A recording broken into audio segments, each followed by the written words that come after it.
This is just kind of a brief overview of what some of the buttons are on this module.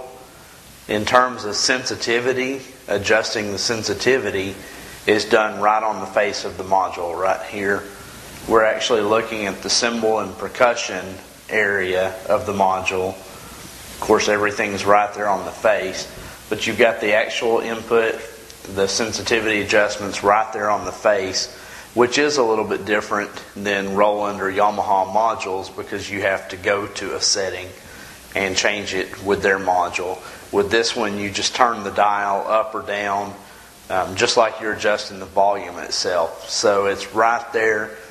With the Pintech pads, I can't really give you a sensitivity number like I have done with all the other modules because there really isn't one. You adjust the knob. I think most of them are set to about 3/4 of the way up for the majority of the pads, but that's kind of a user preference. I like my pads a little bit hot, and then I keep the master level down a little bit, but there again, that's a personal setting. Now, I'm not going to work with the palette button at all on this. The main thing I'm concerned with, the reason we're looking at this area is because I want to show you these buttons here. And what those are is those select the different pads. And when you're going through making your adjustments to your drums, setting the trigger input type and threshold, etc., what you're going to do with this module is instead of striking a pad, you're actually going to press the button of the trigger that you're wanting to work with. For example, if you're going to work with your kick drum, you press the button that says kick. You want to work with your snare, same thing with the rim, toms. Of course, I've got cymbals assigned here, and your hi-hats. So that's where we're going to go as I start working on the different pads. Instead of striking the drum like I normally do, the sound you're hearing produced is actually from me touching those buttons. So we're going to move over to the right side of the module just a little bit and take a look at the main control. You're going to start off making your adjustments to your pads by pressing the system button. You'll see the trigger input is lit up. As indicated, the HHT is the button that's selected. That's because the last button I pressed produced a hi-hat sound. Okay, that's what you want it to read for your hi-hat cymbals. For Pintech's kick drum, again, I'm just pressing the button on the module. It's the bass. Snare is listed as a pad type. Rim says rim. Pad for all of your toms. Cymbal for all of your cymbals. Now, if your module says something different, it may be set for somebody else's drums, you bought it used, then you're going to have to change it. It's real simple. All you have to do is turn the wheel until you get your right trigger type. We've got ours set at the cymbal. You select your correct trigger type. Then we're going to work with the threshold. For the Pintech drums, kick drum, I've got it 10.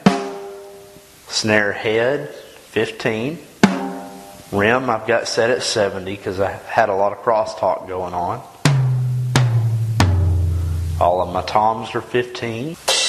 Okay, the cymbals need to be set at 15. I actually don't have a cymbal plugged into that, so I never adjusted it. Ride cymbal is plugged into cymbal 2. I've got it at 15. And my hats I've got set at 10. Okay, on this module, the dynamics, instead of having a linear curve or hard or loud like some of the other modules do, this uses a number scale. And the number 0 is actually going to be the linear curve itself. So make sure all of your pads, drums, cymbals, hi-hat, make sure all of that's set to 0. You want a linear curve. So the harder you strike it, the louder the sound is produced. Adds more dynamics to the drum sound. Now your output A is basically needs to be set to 1.5. You can pan those. What that is just your pan between your left and right output A and B. 150, I've got everything set on this one, this center. Of course, if you're using it live, or if you want to pan it left or right, you can make those adjustments there. You adjust your trigger input, adjust your threshold, your dynamics, and then set the sensitivity to whatever your preference is. There's not a set guide. I mean, this is just kind of a baseline to tell you what to do. Okay, another setting that I want to show you how to adjust is for the hi-hat with Pintech cymbals.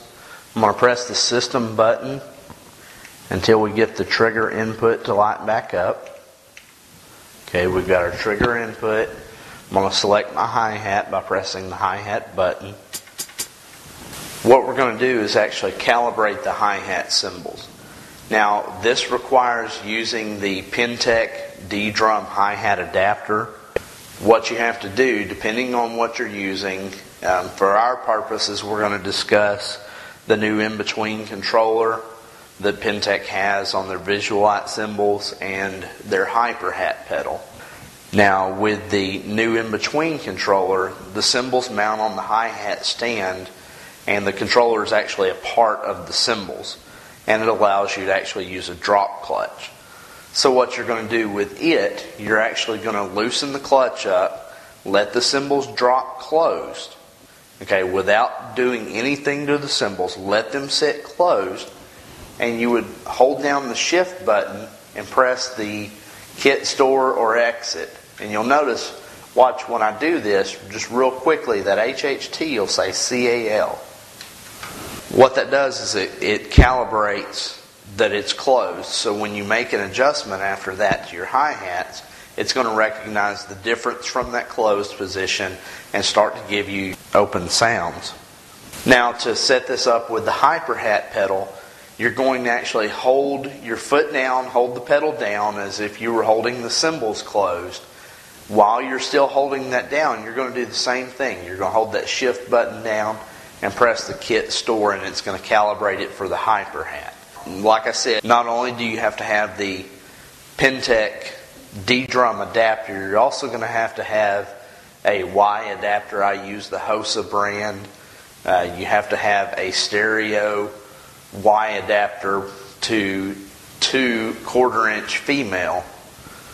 And what it does is you're actually plugging in your cymbal into one of those inputs, and then you plug your cable from the Ddrum adapter into the other, because their original module was set up for their product, which is an all-inclusive controller and cymbal all in one. Once you've made all your changes, all you have to do to exit out is press the exit button. We're back on the player kit number 1 and ready to start playing our drums. Okay, well, that's pretty much how to set up the Ddrum with the Pintech stuff. Like I said, the actual trigger, in terms of sensitivity, there is not a set number that I can give you. Like I said, most of these are about 3/4 of the way up, half of the way up. If I were playing on it full time, had a little bit longer to work with it, chances are I would tweak those even more to make the drums a little more dynamic, so that they're not completely hot. But, that's just kind of a general guideline. If you have any questions, jump online on the Pintech forum. You can access it through their website, pintechworld.com. Feel free to shoot me an email. I'll answer you the best I can. It's Brian at hopedrums.com. Until then, take care. Keep drumming.